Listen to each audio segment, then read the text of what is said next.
नमस्कार दोस्तों, let's study YouTube channel पर आपका हार्दिक स्वागत है।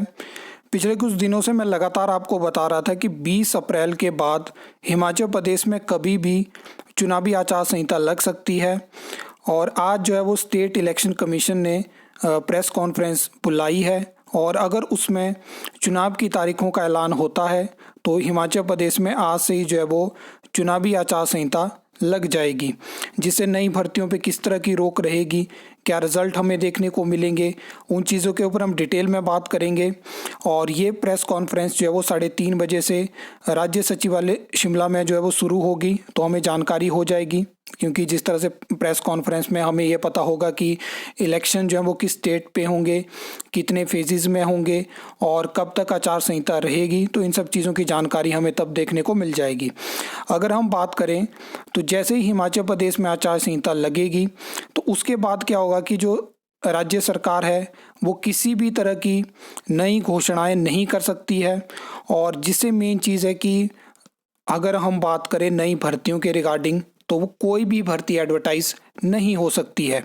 जो पहले से प्रोसेस में है भर्तियां वो उनकी प्रोसेस कंटिन्यू रहेगी, लेकिन आचार संहिता के दौरान क्या होता है कि रिज़ल्ट नहीं निकाले जाते हैं। मैंने आपको बताया कि स्क्रीनिंग टेस्ट रिज़ल्ट आपको देखने को मिल जाएंगे, लेकिन जो फाइनल रिज़ल्ट होते हैं वो नहीं निकाले जाते हैं। स्क्रीनिंग टेस्ट रिज़ल्ट में भी ये होता है कि स्टेट इलेक्शन कमीशन के परमिशन की ज़रूरत पड़ती है और इसकी वजह से कुछ भर्तियां जो रुक जाएंगी, उनके बारे में भी आपके प्रश्न आ रहे थे, उसके ऊपर भी हम बात करेंगे। तो अब जो है वो आपको 31 मई तक जो है वो कोई नई एडवर्टाइजमेंट हिमाचल प्रदेश में देखने को नहीं मिलेगी। आगे अगर हम बात करें तो एचएएस के रिगार्डिंग बहुत दिनों से बहुत ज़्यादा कमेंट्स आ रहे थे कि एचएएस एग्ज़ाम कब तक आएगा। फिर उसके अलावा सेक्रेटरी की वैकेंसी है, एग्जीक्यूटिव ऑफिसर की है, ये यूडी की वैकेंसी है, जेडीएम सिविल हो गया, सेक्रेटरीट क्लर्क हो गया। तो देखिए वैसे तो उम्मीद थी कि ये इनकी रिक्वेजिशन जो है वो, अगर हम जेडीएम सिविल की बात करें तो लिस्ट हो चुकी थी और सेक्रेटरीट क्लर्क का भी यही था, लेकिन राज्य चयन आयोग हमीरपुर ने इनको एडवर्टाइज़ नहीं करा। अगर एचएएस की बात करें तो लास्ट मंथ ही ये वैकेंसी एडवर्टाइज़ होने वाली थी, लेकिन सरकार ने इसको विड्रॉन किया।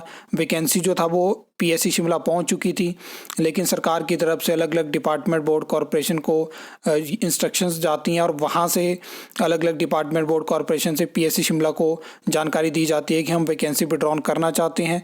तो उसके बाद आपको एचएस देखने को नहीं मिला।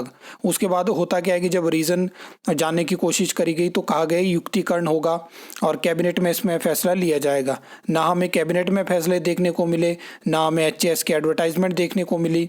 तो अब तो ये हो गया कि मई में भी आपको कोई एडवर्टाइजमेंट नहीं देखने को मिलेगी एचएस की या पीएससी शिमला से, जिस भी एडवर्टाइजमेंट का आप वेट कर रहे थे। जून में ही होगा अब जो चीज़ें होने वाली हैं, तो इसकी वजह से ये वैकेंसी सारी डिले हो चुकी हैं। अब बाकी प्रेस कॉन्फ्रेंस का हम वेट करेंगे, उसमें कब तक क्या क्या डेट हमें देखने को मिलती है। लेकिन फ़िलहाल इस तरह से अब नई भर्तियां नहीं होंगी, सिर्फ आपको एग्ज़ाम देखने को मिलेंगे, स्क्रीनिंग टेस्ट रिजल्ट देखने को मिल सकते हैं। तो ये सब चीज़ों की, बाकी आपका कोई डाउट है तो आप कमेंट सेक्शन में पूछ सकते हो। आई होप आपको ये वीडियो अच्छी लगी होगी, इन्फॉर्मेटिव लगी होगी। तो वीडियो को लाइक कमेंट शेयर कर सकते हो, चैनल को सब्सक्राइब कर सकते हो फॉर द न्यू अपडेट्स के लिए।